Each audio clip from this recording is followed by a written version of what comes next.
ಶಾಸಕ ನಾರಾ ಭರತ್ ರೆಡ್ಡಿ ಮನೆ ಮೇಲೆ ಇಡಿ ದಾಳಿಯ ವಿಚಾರಕ್ಕೆ ಸಂಬಂಧಪಟ್ಟಂತೆ ಸದ್ಯಕ್ಕೆ ಬರ್ತಾ ಇರುವಂತಹ ಅಪ್ಡೇಟ್ ಏನಂತಂದ್ರೆ ನಾರಾ ಭರತ್ ರೆಡ್ಡಿ ಮನೆ ಮೇಲೆ ದಾಳಿ ಮುಕ್ತಾಯಗೊಂಡಿದೆ. ದಾಖಲೆಗಳ ಪರಿಶೀಲನೆಯನ್ನು ನಡೀತಾ ಇತ್ತು. ಆ ಪ್ರೊಸೆಸ್ ಈಗ ಅಂತ್ಯಗೊಂಡಿದೆ ಅನ್ನುವಂಥ ಅಪ್ಡೇಟ್ ಲಭ್ಯ ಆಗ್ತಾ ಇದೆ. ಇಡಿ ಅಧಿಕಾರಿಗಳು ದಾಳಿಯನ್ನು ನಡೆಸಿ ದಾಖಲೆಗಳ ಪರಿಶೀಲನೆಯನ್ನ ಮಾಡ್ತಾ ಇದ್ರು. ಸದ್ಯಕ್ಕೆ ಆ ಒಂದು ಪ್ರೊಸೆಸ್ ಮುಕ್ತಾಯಗೊಂಡಿದೆ. ಕೆಲ ದಾಖಲೆಗಳೊಂದಿಗೆ ಬೆಂಗಳೂರಿಗೆ ಇಡಿ ತಂಡ ವಾಪಸ್ ಆಗಿದೆ. ಶಾಸಕ ಭರತ್ ರೆಡ್ಡಿ ಮನೆ ಮೇಲೆ ಅಟ್ಯಾಕ್ ಮಾಡಿದಂತಹ ಟೈಮ್ನಲ್ಲಿ ಪರಿಶೀಲನೆಯನ್ನು ನಡೆಸಿದ್ದಾರೆ. ಈಗ ಸದ್ಯಕ್ಕೆ ಆ ಪರಿಶೀಲನೆ ಅಂತ್ಯಗೊಂಡು ಕೆಲವು ದಾಖಲೆಗಳೊಂದಿಗೆ ಈ ಬೆಂಗಳೂರು ತಂಡ ವಾಪಸ್ ಆಗಿದೆ.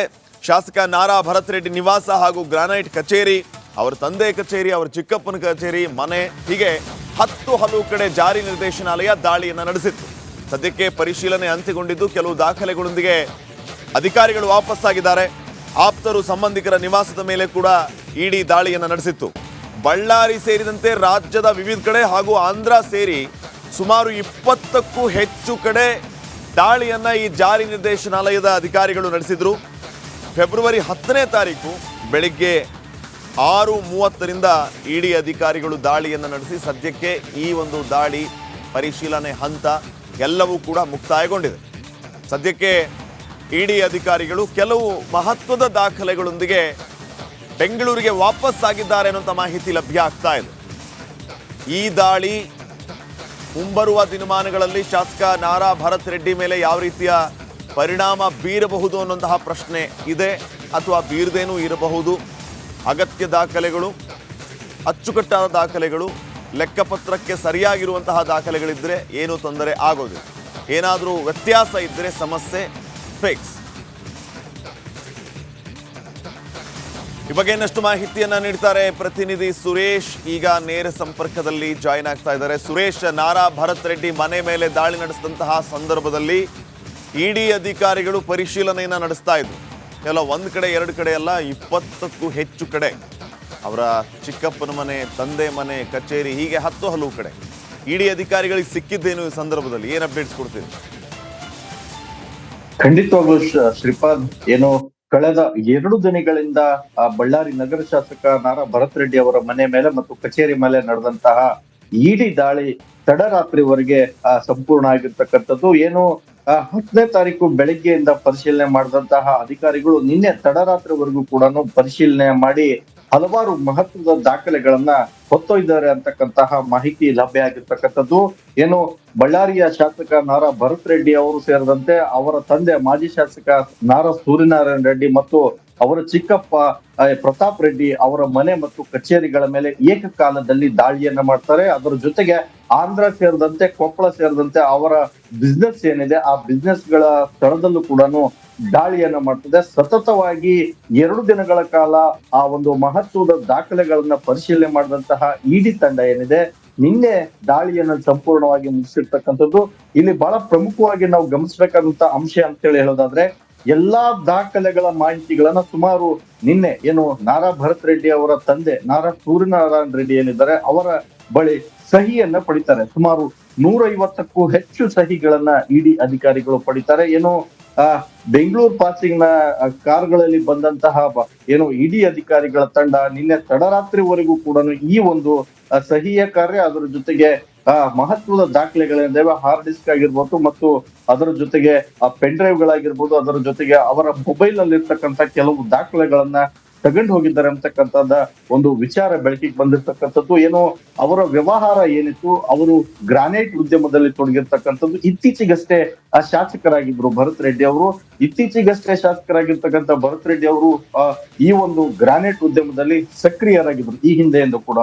ಹಾಗಾಗಿ ಈ ಒಂದು ಗ್ರಾನೈಟ್ ಉದ್ಯಮದಲ್ಲಿ ಮತ್ತು ಅಕ್ರಮ ಆಸ್ತಿ ಗಳಿಕೆ ವಿಚಾರದಲ್ಲಿ ವ್ಯತ್ಯಾಸ ದೂರು ಬಂದಿರೋ ಕಾರಣಕ್ಕೆ ದಾಳಿಯನ್ನ ನಡೆಸಲಾಗಿತ್ತು. Shripad, okay, thank you Suresh ಮಾಹಿತಿಗಾಗಿ.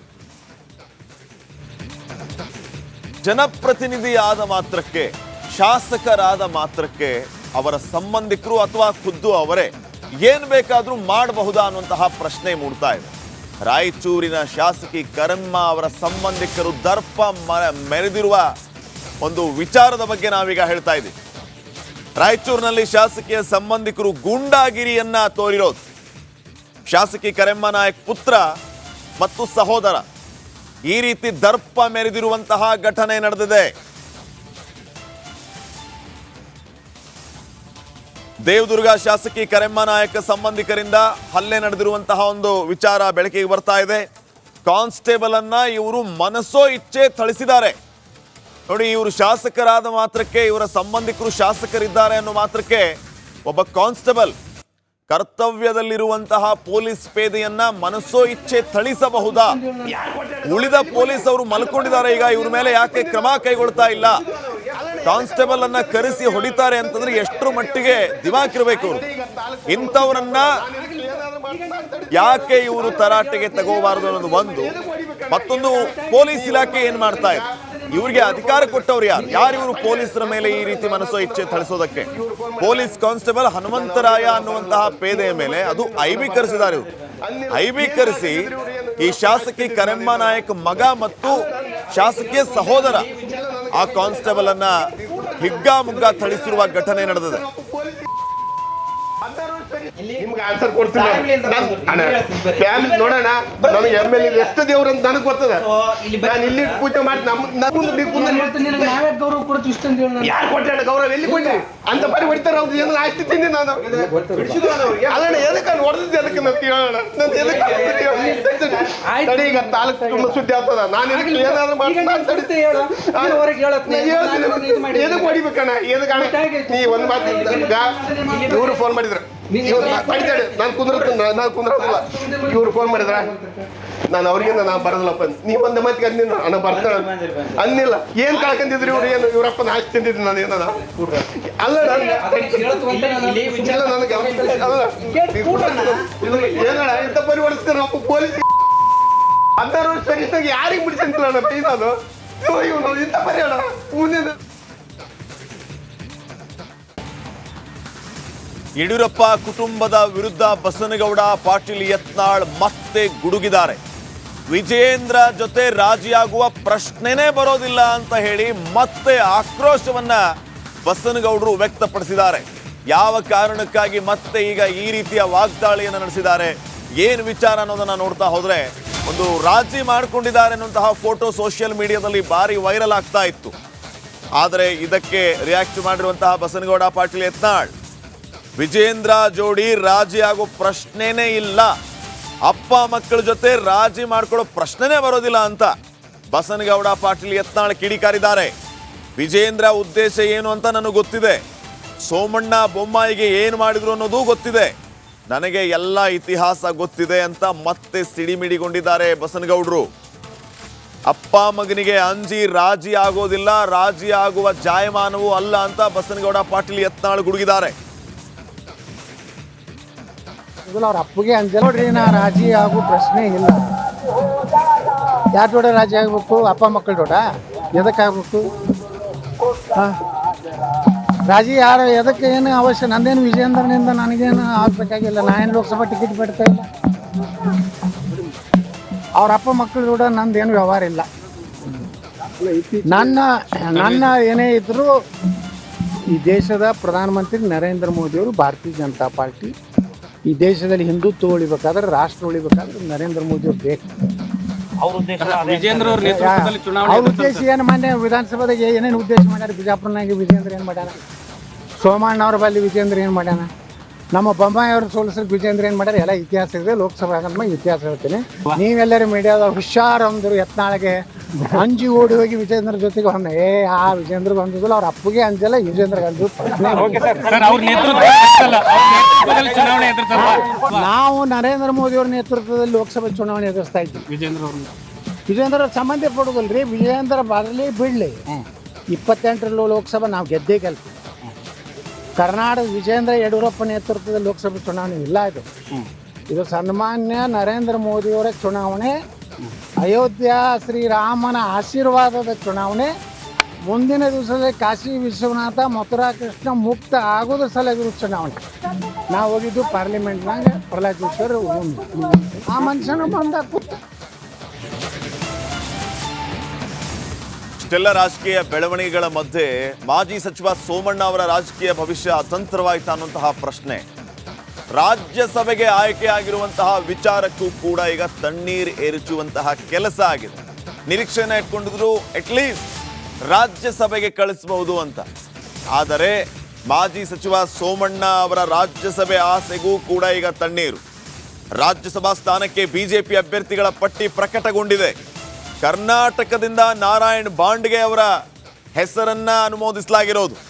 ಬಾಗಲಕೋಟೆ ಮೂಲದವರು ನಾರಾಯಣ್ ಬಾಂಡ್ಗೆ ಅವರು ವಿಧಾನ ಪರಿಷತ್ನ ಮಾಜಿ ಸದಸ್ಯರಾಗಿಯೂ ಕೂಡ ಇವರು ಸೇವೆಯನ್ನ ಸಲ್ಲಿಸಿದ್ದಾರೆ. ರಾಜ್ಯಸಭಾ ಸ್ಥಾನಕ್ಕಾಗಿ ಸೋಮಣ್ಣ ಅವರು ಭಾರಿ ಲಾಬಿಯನ್ನ ನಡೆಸಿದ್ರು ಅನ್ನುವಂತಹ ವಿಚಾರದ ಮಧ್ಯೆಯೇ ಈ ರೀತಿ ಅವರ ಹೆಸರನ್ನ ಕೈಬಿಟ್ಟಿರೋದು. ಮತ್ತೊಂದು ಶಾಕ್ ಎದುರಾಗಿರೋದು ಸೋಮಣ್ಣ ಅವರಿಗೆ. ಅಮಿತ್ ಶಾ, JP ನಡ್ಡಾ ಅವರನ್ನು ಕೂಡ ಸೋಮಣ್ಣ ಅವರು ಇತ್ತೀಚೆಗಷ್ಟೇ ಭೇಟಿಯಾಗಿದ್ರು. ರಾಜ್ಯಸಭಾ ಟಿಕೆಟ್ ಮಿಸ್ ಆಗಿ ಲೋಕಸಭಾ ಟಿಕೆಟ್ ಸಿಗುತ್ತಾ ಅನ್ನುವಂತಹ ಪ್ರಶ್ನೆಯೂ ಇದೆ. ಅದನ್ನು ಕೂಡ ಇಲ್ಲಿ ಅಲ್ಲಗಳೆಯುವಂತಿಲ್ಲ.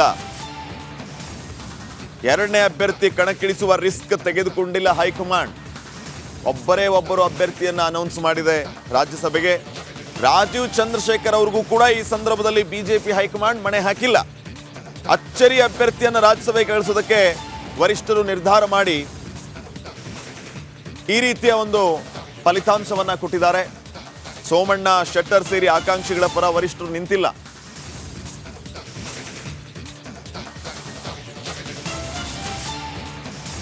ನೋಡಿ, ಬಹಳ ಪ್ರಯತ್ನ ಪಟ್ಟಿದ್ರು. ಇತ್ತೀಚೆಗೆ ಬಿಜೆಪಿಯ ವರಿಷ್ಠರನ್ನ ಭೇಟಿಯಾಗಿದ್ರು ಸೋಮಣ್ಣ ಅವರು. ಆದರೆ ಯಾವುದೂ ಕೂಡ ಇಲ್ಲಿ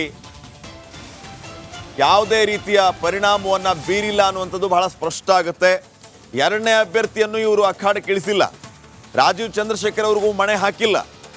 ಅಚ್ಚರಿ ಅಭ್ಯರ್ಥಿಯನ್ನ ರಾಜ್ಯಸಭೆಗೆ ಕಳಿಸೋದಕ್ಕೆ ವರಿಷ್ಠರು ನಿರ್ಧಾರ ಮಾಡಿ ಆ ಪ್ರಕಾರವಾಗಿ ಈಗ ತಮ್ಮ ಅಭ್ಯರ್ಥಿಯನ್ನು ಪ್ರಕಟಿಸಿರೋದು. ವಿ ಸೋಮಣ್ಣ, ಜಗದೀಶ್ ಶೆಟ್ಟರ್ ಸೇರಿ ಆಕಾಂಕ್ಷಿಗಳ ಪರವಾಗಿ ವರಿಷ್ಠರು ನಿಂತಿಲ್ಲ.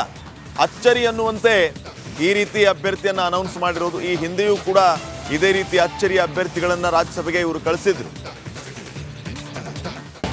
ಭಾರತೀಯ ಜನತಾ ಪಾರ್ಟಿಯಲ್ಲಿ ಒಬ್ಬ ಸಾಮಾನ್ಯ ಕಾರ್ಯಕರ್ತನಿಗೆ ಗುರುತಿಸಿ ರಾಜ್ಯಸಭಾ ಅಂತಹ ಅತ್ಯಂತ ದೊಡ್ಡ ಸ್ಥಾನಮಾನವನ್ನು ಕೊಟ್ಟದ್ದು ಇದು ಕೇವಲ ಭಾರತೀಯ ಜನತಾ ಪಾರ್ಟಿಯಲ್ಲಿ ಮಾತ್ರ ಸಾಧ್ಯ.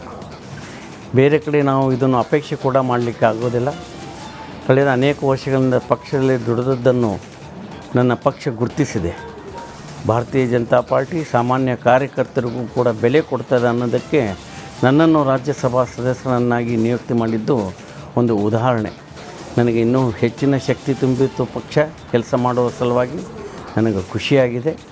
ಇದಕ್ಕೆ ಸಂಬಂಧಪಟ್ಟಂಥ ಎಲ್ಲ ರಾಜ್ಯ ಅಧ್ಯಕ್ಷರನ್ನು ಹಿಡ್ಕೊಂಡು ರಾಷ್ಟ್ರೀಯ ಅಧ್ಯಕ್ಷರನ್ನು ಹಿಡ್ಕೊಂಡು ಎಲ್ಲರನ್ನೂ ಕೂಡ ನಾನು ಅಭಿನಂದಿಸ್ತೇನೆ ಮತ್ತು ಸದಾ